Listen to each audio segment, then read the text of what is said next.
to be here. I love the moniker, Never Broke. Not sometimes. Never. Never. Never. Absolutely never. Never broke. I like it.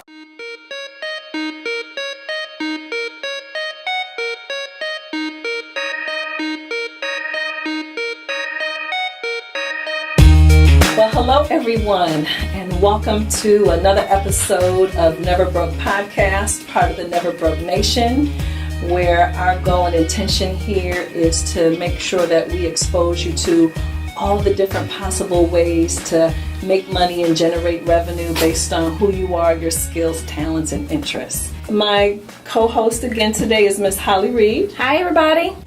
And our special guest today is Mr. Dennis Ross. We are so happy you are here. Yes, we are. It's such a pleasure to be here. Thank you for having me. Very kind. Well, we're excited that you're here. And I was actually on the phone a couple of weeks ago with Lakeith Taylor, and he was like, oh my gosh, I know someone that you absolutely have to interview. You must talk to Dennis.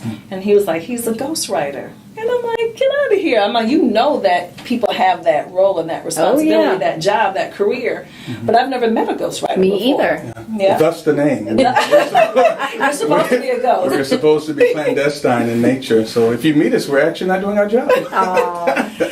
So what I found very interesting about your background is you're a former writer and producer for the group Boyz II Men. Started off in the entertainment industry. And then I know you consider yourself, your path, a Renaissance path. Another thing about you, I know you've been seen on this season of Cut in the ATL. Cut in the ATL on WeTV. And then, of course, we can't forget to mention Wright Investment Associates. And that's where you are. That's your company where you are the ghostwriter, correct? This is correct, yes, here in Atlanta. And we ghostwrite for high-profile, successful authors all around the world. Our job is to essentially take their ideas, or many times to give them better ideas, such that their book is commercial in nature and has the appeal, the mass appeal they need for major releases at publishing houses. And I'd just like to mention that he has done some books that have become New York Times bestsellers. Oh, that's awesome. Yes, two of them. Yeah. So, congratulations. Absolutely. Thank you. Absolutely. Very kind. So we're going to get started. So I'm fascinated by what you do. I have a lot of respect for what you do as a writer. A lot of people think that they can write, but everybody can't bring that to life into a project or a book. So how did you even get started? So it's interesting. The short path to that answer is I started off as a composer, as a producer, of course, in the music industry. I always wrote from a child on. I always knew content development was really my thing. And what's interesting is in the music industry, when you're assembling a song, you don't know it, but you're actually putting together skills that are much more valuable outside of writing a song. And so when you're putting together a 3 to 4 minute song, you have to get someone into the relationship. You have to get him out of the relationship. He asks for forgiveness. Before the commercial, before the Geico commercial, whatever, you have to take them in and out. Right. But what you don't know is you're learning the aspects needed to succinctly state a longer story, and really to only hit the high points of the story, filtering out everything that does not matter. And so, starting out from that particular premise, when I changed over from the music industry, I was there for a long time, and when I sort of went into the capital markets and went back to school and started to go into a different business frame, I noticed when I started working on books that when I was writing songs, I was essentially writing a short book. That's what I was doing. When I started writing books, I made the connection that now I'm writing a long song. And so I made the transition skill to skill, understanding that the books that were being sort of, the comments were coming back from publishing houses that they were, they were like melodies, they were melodious, they had a certain rise and fall. Well, what they were saying was, it sounds basically like a long song. So I took the skill from songwriting and combined that with what I learned in the capital markets and just in business. And when I started to write books, really put together those particular skills and came up with something that was very unique, that had never been done before. And so here I am today, a decade later, still writing books from a song perspective. And so when you transitioned out of the music business and you began to become an author, was this something that you could do full time? Did you have to do something else to kind of supplement your income? Like, tell us about financially about your journey. Yeah, it's very interesting because I think first you have to back up and just talk about your thinking frame, because whether you're writing books or whether you're selling widgets, whether you're going to be financially successful has more to do with how you think, even greater than the skill you have in your hand, because a lot of average people are very wealthy because they think wealthy, but they have average skills. And so when I started writing, essentially I went directly towards big projects. I mean, I just, I cut past, I figured it's going to take just as much effort to fail as it is to win. Right. So I didn't spend time on trying to make $500 or $600 starting off. I went for the $25,000, $50,000 projects, and just kept from everybody that this is my first one, or second one. And so there was a learning curve. And when I first started my company, I did a lot of bidding on municipalities, projects, communication projects, writing projects. I did a lot of freelancing. I learned the bidding process.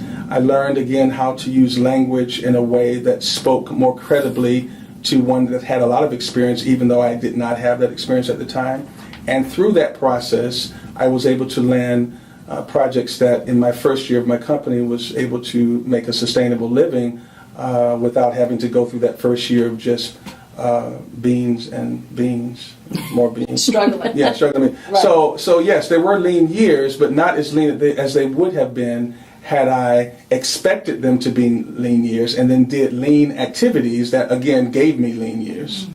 So from a time perspective, how long do you think that transition period was for you? Before the company became fully sustainable, I would say maybe 2 to 2.5 years before it really became something where I did not have to do anything else but write books.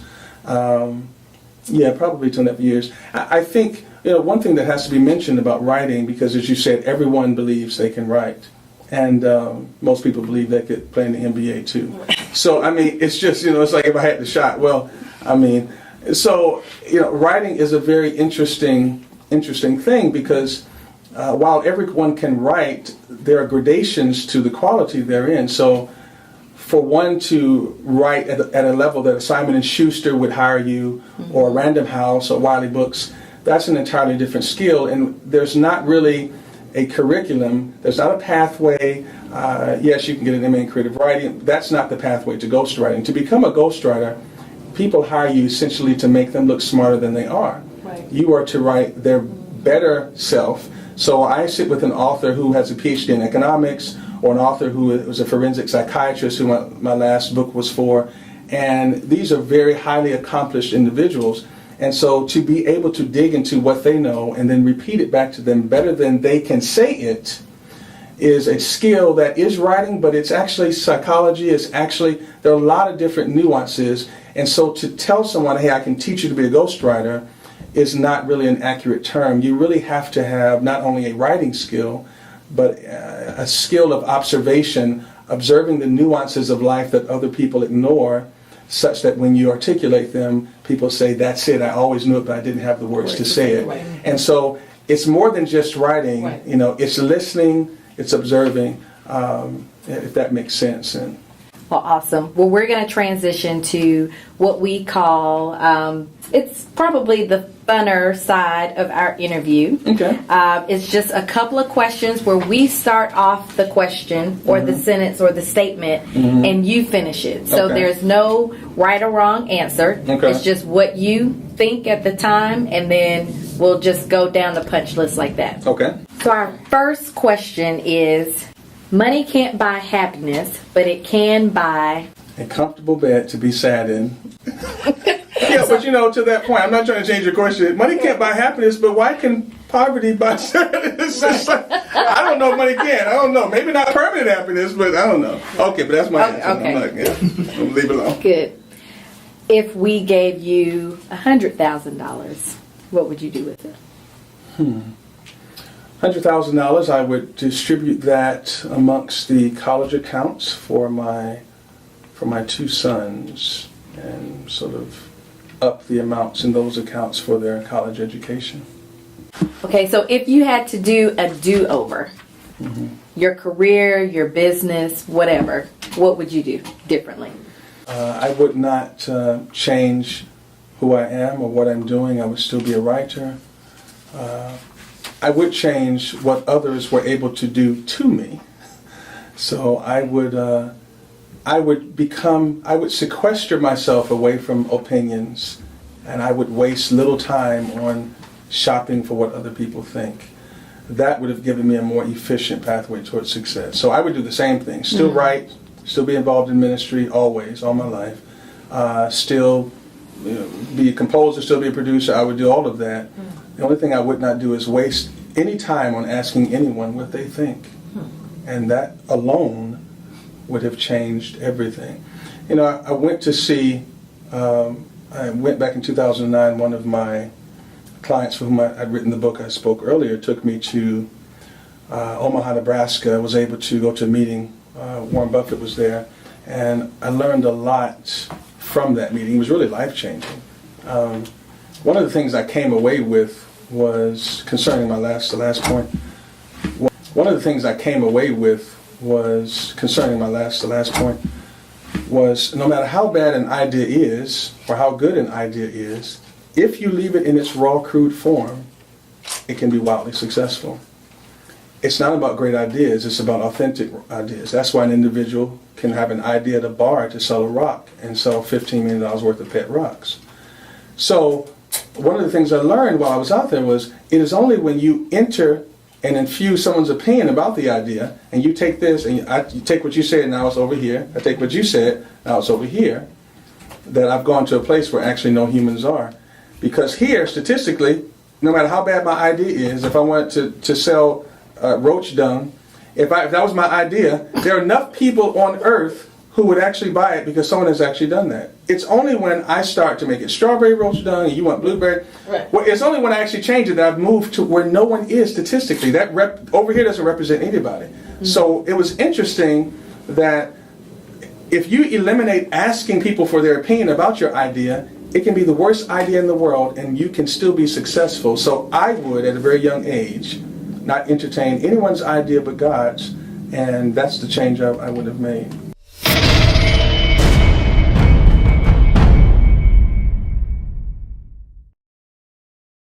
Social media person, but on IG, I'm Dennis Ross III, DennisRossii. On Twitter, which I just started a little while ago, at Speeches Matter, as I comment on speeches and public communications, political communications, at SPEECHESMATTER. Facebook, Dennis Ross, just Dennis Ross, the guy with the beard. A lot of Dennis Rosses, but I'm the one with the beard. Pick the right one. Yeah, pick the right one, because anything he says, I don't co-sign. Right. It's not me. And what else is there? Twitter, Instagram, Facebook. Your website. Website. So, in fact, our website is really in a total overhaul. We're launching a new one in January. So now if you go to the website, it's going to take you to our videos, which is fine, which is writeinvestment.com. WRITEINVESTMENT.com. Writeinvestment.com, and you will be able to see some of the videos on YouTube as we're getting a new site written. Yes, thank you. It's been amazing for you to be here. I love the moniker. NeverBroke. Not sometimes. Never. Never. Absolutely.